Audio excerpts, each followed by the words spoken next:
Hello students, मैं doctor Ranjana Kudesia life processes का last topic आज लूँगी, एक्सक्रीशन।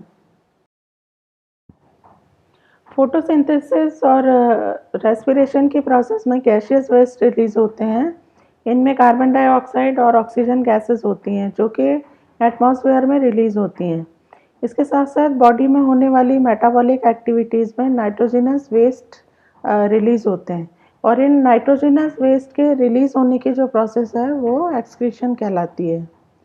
जनरली डिफरेंट ऑर्गेनिजम्स में इन वेस्ट प्रोडक्ट्स को रिलीज़ करने के लिए डिफरेंट स्ट्रेटजीज होती हैं। सिंपल यूनिसेलुलर ऑर्गेनिज्म डिफ्यूजन की प्रोसेस के थ्रू इन वेस्ट मटेरियल को बॉडी सरफेस से सराउंडिंग में रिलीज़ करते हैं। मल्टीसेलुलर ऑर्गेनिजम्स में एक्सक्रीशन के लिए स्पेशलाइज्ड ऑर्गन होते हैं। एक्सक्रीशन इन ह्यूमन बीइंग में एक्सक्रीशन के लिए 1 pair kidney, 1 pair ureters, urinary bladder और यूरेथ्रा मेन एक्सक्रीटरी ऑर्गन होते हैं। किडनी मेजर ऑर्गन होती हैं और 1 पेयर किडनी एब्डोमेन के अंदर बैकबोन के दोनों साइड में प्रेजेंट होती हैं। ईच किडनी बीन शेप्ड होती है और इसका एक सरफेस कॉन्वेक्स होता है और अंदर वाला सरफेस कॉन्केविटी लिए हुए रहता है और इस कॉन्केविटी से 1 पेयर यूरेटर्स बाहर निकलती हैं। नेक्स्ट स्लाइड में मैं एक्सक्रीशन की प्रोसेस आपको बताऊंगी और इसके साथ साथ यूरेटर और यूरिनरी ब्लैडर और एक्स्ट्रा ऑर्गन्स के बारे में भी बताऊंगी। इस स्लाइड में आप लोग देख रहे हैं 2 डायग्राम्स। इसमें जो फर्स्ट डायग्राम है ये ह्यूमन एक्सक्रीटरी सिस्टम को एक्सप्लेन कर रहा है। इसमें आप लोग देख सकते हैं कि हमारी बॉडी में 2 किडनी होती हैं, एक लेफ़्ट किडनी होती है और एक राइट किडनी होती है। लेफ़्ट किडनी थोड़ा सा ऊपर की साइड होती है। इसके साथ साथ दोनों किडनी से 1 पेयर यूरेटर निकलती हैं जो कि एब्डोमेन को क्रॉस करके नीचे पेल्विक रीजन में यूरिनरी ब्लैडर के अंदर ओपन होती हैं। Urinary bladder contractile sac like structure होता है जो कि आगे चलकर एक स्मॉल ट्यूब में ओपन होता है जिसे यूरेथ्रा बोलते हैं। इसके साथ साथ दोनों तरफ की किडनी में 2 रीनल वैन एंटर करती हैं। रीनल आर्टरी एंटर करती हैं जो प्योर ब्लड लेकर जाती है। लेफ्ट रीनल आर्टरी और राइट रीनल आर्टरी जो दोनों साइड की किडनी में एंटर होती हैं और इसके साथ साथ किडनी से बाहर निकलने वाली left renal vein left kidney से और right renal vein right kidney से बाहर निकलती है। सेकेंड डायग्राम में आप लोग देख सकते हैं कि नेफ्रॉन किस तरीके से कॉइल्ड स्ट्रक्चर के रूप में प्रेजेंट होता है। एक किडनी में करीब 1.25 मिलियन के आसपास कॉइल्ड ट्यूब्स या नेफ्रॉन प्रेजेंट होती हैं। इन नेफ्रॉन का इनिशियल एंड कप शेप्ड होता है और इसे पोमेन कैप्सूल बोलते हैं, जबकि इसका बाकी का पार्ट हाईली कॉइल्ड स्ट्रक्चर के फॉर्म में होता है जिसमें डिसिटी, हैनले लूप और कलेक्टिंग डक्ट्स होती हैं। इस नेफ्रॉन के अंदर ब्लड के फिल्ट्रेशन की प्रोसेस होती है और इस ब्लड के फिल्ट्रेशन से यूरिन फॉर्म होती है।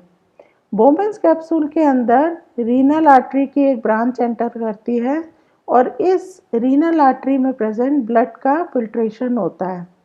ब्लड के फिल्ट्रेशन से बोमेन कैप्सूल के नीचे फिल्ट्रेट इकट्ठा होता है, यानी जो छना हुआ ब्लड है उसमें से नाइट्रोजनस वेस्ट सेपरेट होकर बोमेन कैप्सूल के नीचे इकट्ठे हो जाते हैं और इस बोमेन कैप्सूल के नीचे इकट्ठे हुए नेफ्रिक फिल्ट्रेट में कई सारे इसेंशियल सब्सटेंसेस भी होते हैं। तो इन इसेंशियल सब्सटेंसेस को जैसे कि अमीनो एसिड और कुछ एंजाइम, फॉस्फेट आयन, इनको नेफ्रॉन से वापस ब्लड के अंदर ले लिया जाता है और इस प्रोसेस को एब्जॉर्प्शन बोलते हैं। इस प्रोसेस के साथ साथ धीरे धीरे फिल्ट्रेट आगे के डायरेक्शन में मूव होता है और कलेक्टिंग डक्ट में आने वाला जो फ्लूइड है वो यूरिन कहलाता है। आर्टिफिशियल किडनी एक डिवाइस है और इस डिवाइस के थ्रू ह्यूमन ब्लड में प्रेजेंट नाइट्रोजिनस वेस्ट को सेपरेट किया जाता है।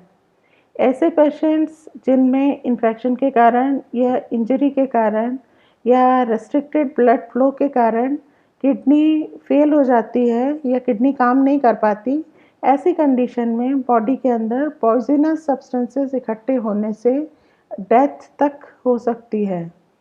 आर्टिफिशियल किडनी के थ्रू होने वाली प्रोसेस यानी ब्लड के प्योरिफिकेशन के प्रोसेस को डायलिसिस बोलते हैं। जैसा फिगर में देख रहे हैं आप लोग, इस स्लाइड में एक फिगर दिया हुआ है। इस फिगर में जो पेशेंट है उस पेशेंट के ब्लड को डायलाइज़र या आर्टिफिशियल किडनी में पंप किया जाता है। आर्टिफिशियल किडनी में वर्टिकल कई सारी ट्यूब्स होती हैं, तो जो ब्लड है उस ब्लड को बॉडी के बाहर पंप करके इन ट्यूब्स के अंदर भेजा जाता है। इन ट्यूब्स के चारों तरफ डायलाइजिंग सॉल्यूशन होता है और इस डायलाइजिंग सॉल्यूशन का pressure, osmotic pressure human body के बराबर होता है। इन ट्यूब्स में से जैसे ही ब्लड आगे की डायरेक्शन में गुजरता है, इन ट्यूब्स में प्रेजेंट महीन पोर से नाइट्रोजिनस वेस्ट बाहर आ जाता है और नाइट्रोजिनस वेस्ट को एक अलग बॉटल में या एक अलग कंटेनर में कलेक्ट कर लिया जाता है और इसके साथ साथ प्यूरिफाइड ब्लड को वापस पेशेंट के बॉडी के अंदर पंप कर देते हैं। नॉर्मली एक हेल्दी एडल्ट में इनिशियल फिल्ट्रेट में होने वाला जो अमाउंट है वो 180 लीटर होता है, लेकिन एक दिन में केवल 1 से 2 लीटर यूरिन बॉडी के बाहर एक्सक्रीट होती है।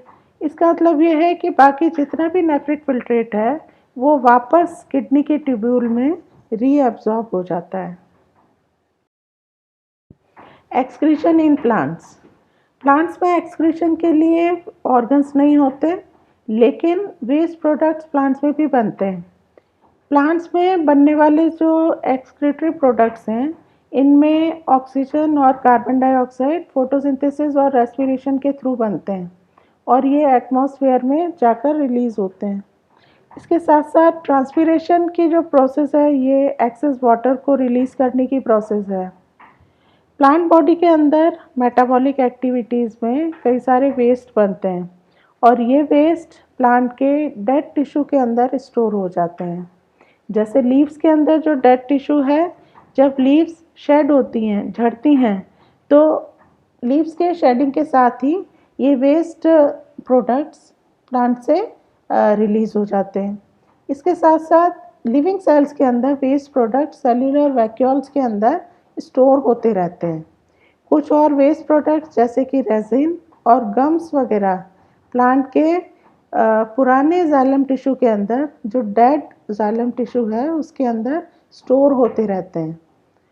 कुछ प्लांट्स वेस्ट प्रोडक्ट्स को रिलीज़ करते हैं और ये वेस्ट प्रोडक्ट्स सॉइल के चारों तरफ रिलीज़ होकर मिट्टी में मिल जाते हैं।